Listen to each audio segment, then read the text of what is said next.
Hello, my dear children. I welcome all of you to this video class. Very warm greetings of the day. I hope all of you are doing well. So, the video that I have brought for you today is from Class 10 English course book First Flight.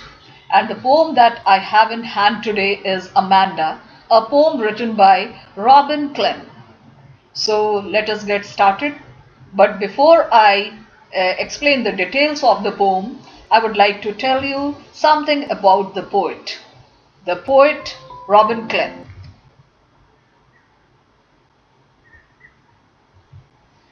This is the picture of Robin Clem. She is an Australian author. Okay? Her full name is Robin McMaw Clem, and she is an Australian author, and she writes books for children. She has written some famous books which are Hating Alison Ashley and People Might Hear You. These are the famous books written by Robin Clem. So here we go. We are going to start the chapter. But before I start the poem, I would like to tell you about the theme of the poem. The theme of the poem, as the title suggests, is Amanda, a little girl. Now, what is so special about Amanda? Amanda is a little girl, and there is something very special. She's being teased, or at times she's being scolded, or continuously instructed by her mother. Right? For an example, the poem begins in this way: "Don't bite your nails, Amanda. Don't hunch your shoulders, Amanda. Stop that slouching and sit up straight, Amanda." And the lines which are within the brackets, they express the feelings and emotions of Amanda when she thinks she is in a world of her own, in her dreamland, where she imagines something else. The reality is she is being instructed continuously by her mother, and her mother keeps on giving her instructions, which at times annoys her. And she likes to be in the world of imagination. And then she says, "There is a languid emerald sea where the sole inhabitant is me, a mermaid drifting blissfully." So, look at the picture of the mermaid there, right? So, the poem begins in a very beautiful way, in a very natural way, rather, I should say, because most of us are scolded by our parents sometime or other in this way, isn't it? "Don't bite your nails, Amanda. Come on, why are you biting your nails? That looks so embarrassing. You are not supposed to bite your nails. You have to keep yourself proper. You have to propriety is something which is even more important for girls in our society. This is something which the girls are groomed from the very beginning. They are asked to sit properly, they are asked to behave properly, they are asked to speak properly. So these things apply more to girls than boys, and that gets reflected in her mother's instruction when she says, "Don't bite your nails, Amanda. Don't hunch your shoulders." Now, what is the meaning of the word hunch? Hunch means to just bend your shoulder in an indignified manner. So you have to, when you are sitting, you have to sit straight. Your shoulders should be straight. You cannot slump. Okay. So this is what Amanda's mother is telling her. She wants her daughter to behave in a proper manner so that she presents a good picture, a good reflection of herself to all those who come and meet her and to all those who come and interact with her. So she wants her daughter to be well behaved, and in order to make her well behaved, Amanda's mother nags her continuously, which irritates Amanda, and she wants to be free. She doesn't want those instructions. She wants to explore the world on her own. She has her own feelings, emotions, and the way of looking at the world. And then that is why she is a bit irritated when her mother keeps on passing instructions, right? So Stop that slouching. What is the meaning of slouching? To sit in a very lazy manner. That's the meaning of the word slouching.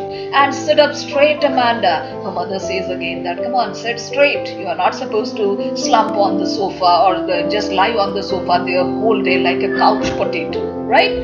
And then Amanda imagines, the lines are there, those are beautiful lines in which Amanda is imagining herself to be a mermaid. Look at the beautiful picture of the mermaid there, right? She imagines herself to be a mermaid, and she says there is a languid something which is very beautiful, clear, and so soft and beautiful, emerald, sea green. That's the color emerald. So there is emerald sea, and she imagined that she is the only survivor, only creature who lives in that sea. And who is she? She is a mermaid. I hope you know what a mermaid is. Look at the picture, right? She is a mermaid, and she's drifting on the surface of the sea in a blissful, happy, and very, very peaceful manner. This is what she actually wants. She wants peace. She wants freedom. She wants joy. But then constant nagging and constant instruction which are issued by her mother sometimes annoys her. Okay, so this is the meaning of the first stanza. Now the second stanza. Did you finish your homework, Amanda? Look at the lines, right? Did you finish your homework, Amanda? Did you tidy your room, Amanda? I thought I told you to clean your shoes, Amanda. And look at Amanda. What is she thinking about? She is thinking about, I am an orphan roaming the street. I pattern soft dust with my hushed bare feet. The silence is golden. The freedom is sweet. Wow, beautiful lines.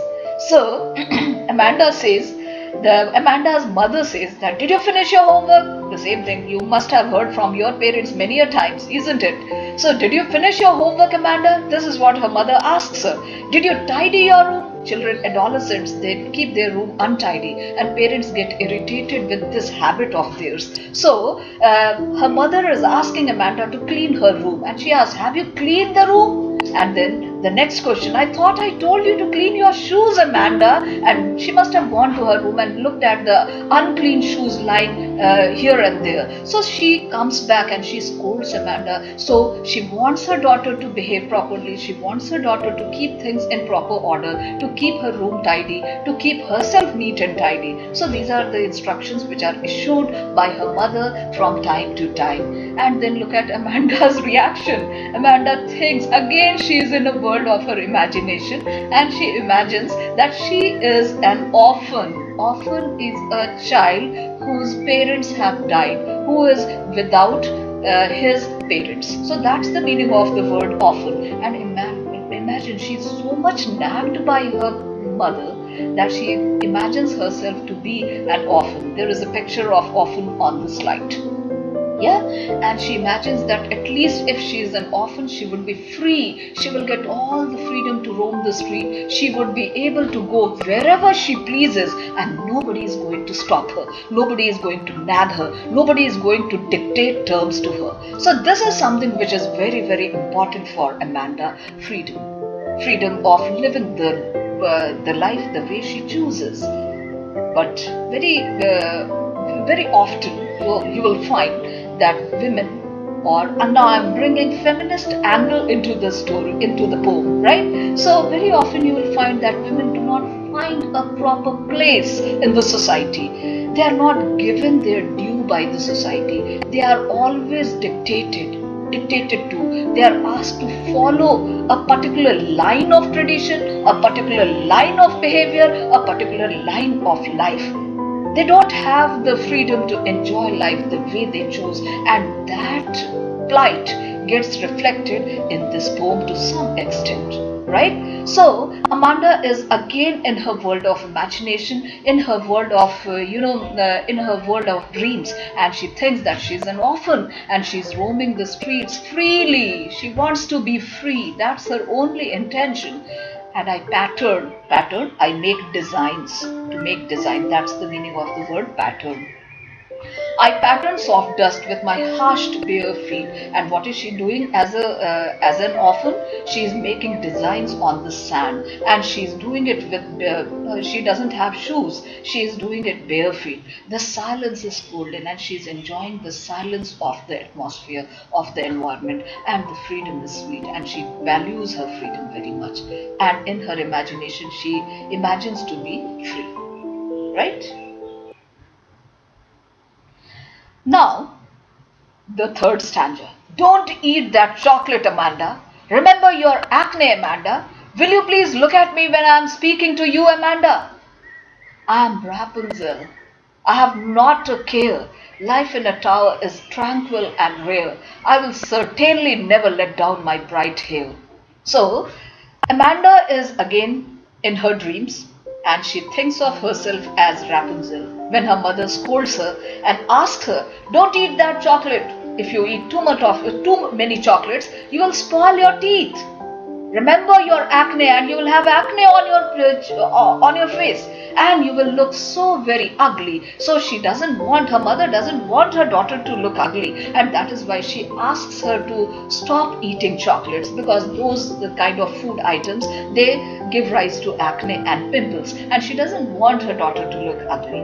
So will you please look at me when I'm speaking to you, Amanda? Obviously, Amanda is annoyed, and she doesn't want to look at her mother because of her anger, because of her frustration. And then her mother gets further annoyed, and she says, "Come on, look at me when I'm speaking with you." Right? And then Amanda imagines in her fanciful world, that she is Rapunzel. I hope you know the story of Rapunzel. Rapunzel was a girl who had beautiful golden locks, golden hair, and she was imprisoned in a tower by her stepmother. And every morning her mother used to go out, and she would ask Rapunzel to drop down her beautiful plaits, and using the plaits as a rope, she would get down, and in the evening when she came back, she would use the same hair to climb up the tower. This is the story of Rapunzel. Okay, so she imagines herself to be Rapunzel. I have not a care, and she thinks that she is a carefree child. She is a carefree human being. She wants that. She aspires for that kind of life. And life in a tower is tranquil and real. I will certainly never let down my bright hair. And then she says that life is so beautiful, so peaceful if you are imprisoned in a tower. She prefers the imprisonment of the tower to a life in her real life. Okay, so she is in a way comparing her life with the life of a person who is isolated, and she prefers an isolated life than being in the company of people who make her angry and frustrated. And then she says in the last line, I will certainly never let down my bright hair. And she says that she will never, put her hair down so that the people would climb up the tower and disturb her. So she's so very annoyed with the world, right? And she wants the world to understand her, to be a little kind and considerate. So I feel that girls should be allowed that freedom, the freedom of living the life the way they should. And yes, decency and propriety is something which I'm not against, but then there is a manner of inculcating that propriety. There is a method, there is a way of doing those things in a subtle, gentle manner, so that the children are receptive to that instruction. That's very important, dear children, right? So let us see what happens later in the next part of the poem. Stop that sulking at once, Amanda. You're always so moody, Amanda. Anyone would think that I nagged at you, Amanda. Look at the picture. The girl is looking so annoyed. She refuses to look up at her mother. She refuses to listen. There is a stubborn expression on her face. And then the mother says, stop that sulking. Don't sulk in that corner, Amanda. Come on, come out. Be friendly. Show your good manners. Okay, so this is what her mother is saying. Stop that sulking at once, Amanda. You are always so moody. And then her mother complains. She's the one who has made her moody. Come on, she keeps on nagging her, and then she expects her child to be well behaved. She expects her child to be, so very friendly with others. How does that happen? How is that possible? So she says, you are always so moody, Amanda. And anyone would think that I nagged at you. And yes, of course, she is nagging. But then she says, anyone would think that I nagged at you, Amanda, so you have to come out of that sulking. You have to put a pretty face for the world. And you have to pretend that nothing has happened. Now, this is a painful condition. This is a painful condition for a girl to be in, that she is annoyed and she is not even being given the freedom of expressing her anger. So she must be feeling so very frustrated. So I am again of the opinion, I don't know what you youngsters are going to think about it, but I personally feel that yes, girls should have a choice. Girls should be heard. Their voices must be respected. Right? Okay, with this we come to the end of the poem. Now I am going to discuss the poetic devices. The poetic devices which are there in the poem are as follows. Rhyme scheme. The rhyme scheme of stanza 1 is AABACCC. You just match the last words of the lines of stanza 1 and come up with this rhyme. This will be the rhyme scheme. Then stanza 2, AAFAGGG, that's the rhyme scheme. Stanza 3, AADA and stanza 4, AAHN. So this is the rhyme scheme of the poem. Now coming to the other poetic devices, there is alliteration. Alliteration means repetitive use of a word, of a letter again and again in a line. For an example, stop. Stop that slouching. Sit up straight. So that word S, slouching, sit up, the letter S is repeated again and again. So that's an example of alliteration. The second is repetition. Amanda, the name Amanda has been repeated many times in the poem to create an effect. So that's an example of repetition, a poetic device. Anaphora is the third poetic device which is used in the poem.